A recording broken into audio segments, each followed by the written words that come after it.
That was a tough-looking arena in Kingston, both in their home opener and this past week. Yeah. And they wanted a Memorial Cup. No, there's a lot of things building-wise, logistics-wise, location of the arena that go into getting awarded a Memorial Cup. Having fans show up is a big part of it, and whether that's the Frontenac's fault, whether it's the city of Kingston, whether whoever's issue this is, it's got to be resolved. The Frontenacs have too much history. The city of Kingston has too much hockey history for that building to be that empty. For a home opener, for sure, and then for the Sioux Greyhounds coming to town. What's going on? Wardy, they've had you were behind this one. They've had a lot of success there too, like team-wise. I mean, obviously not winning like championships, but they've had good players there. I mean, they've had first overall picks there. They've had first-round picks there. Like, they've had good players there. They've had talent. I think that obviously the arena, the parking situation, and the cost of Kingston is something. You can go to Ottawa for less price. If you're a Frontenacs fan, right? Like, that's just the way it is there in Kingston. But I think that with the believe that was a Sens game too. That message we got, that was going to a Sens game, not even a 67s game. Yeah, like, it's like, I just think with Kingston, it's a really nice arena. I love the arena there. They have a really good spot. Cool spot too. Just no parking there. I can't figure that out. Like, the parking situation there is very hard. And it's a hefty price as well to park there for OHL market. So it's unfortunate for sure. A great arena.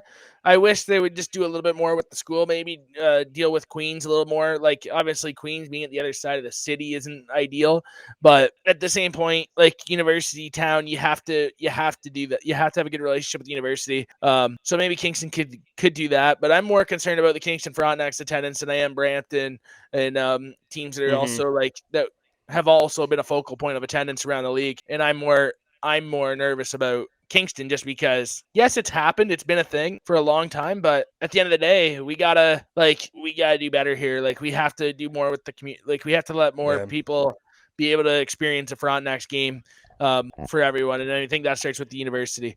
But hopefully that improves on me, because I want to see that building full. I've never saw it full. They have a sweet goal horn. European anthem, it looks like. It sounds like, but they have it's a great spot. I just hope that they can figure it out there. Yeah, that's the thing. And we were talking about this beforehand that Brampton, you're not going to Brampton expecting to sell out every if people thought that was going to happen, whether you're with the Brampton Steelheads organization or not. I mean, you just got to go look at the history in Mississauga and how many sellouts they've had. You weren't going to increase the chances of having one by moving to Brampton or 8 minutes up the road.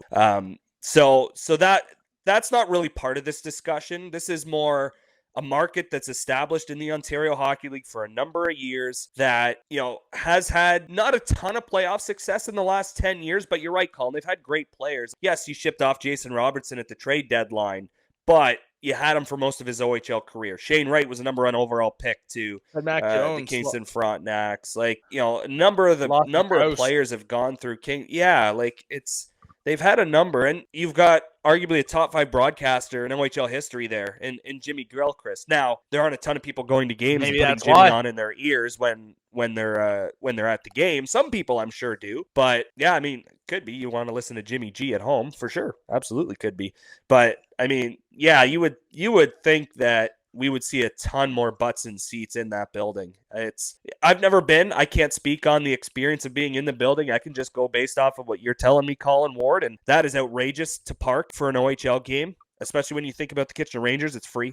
Windsor Spitfires, it's free. Brantford Bulldogs, it's free. Even at the parking garage up the street, it's paid parking throughout the day, and I think at some point into the night. But if there's Bulldogs game, then it's free. They free it up. They want people to come to downtown. They want people to spend money elsewhere than on parking. So that's a huge concern, because $25 for parking. Maybe you don't go for a drink before the game, or go for an app before the game, or whatever the case might be. You don't go to a tchotchke shop or something before. I don't know, that takes away $25. It doesn't seem like a lot, but it's less in the arena. Yeah, there you go. So I hope they can figure it out, whether it's like, and you mentioned Queens is, all the way across town, but there's like some sort of shuttle service where you get a student discount for your ticket, and you pay I don't know, $5 to take a shuttle there and back from the Yeah. from the universe. That'd be awesome. I'd go. That'd be sweet. Are you kidding me? Like,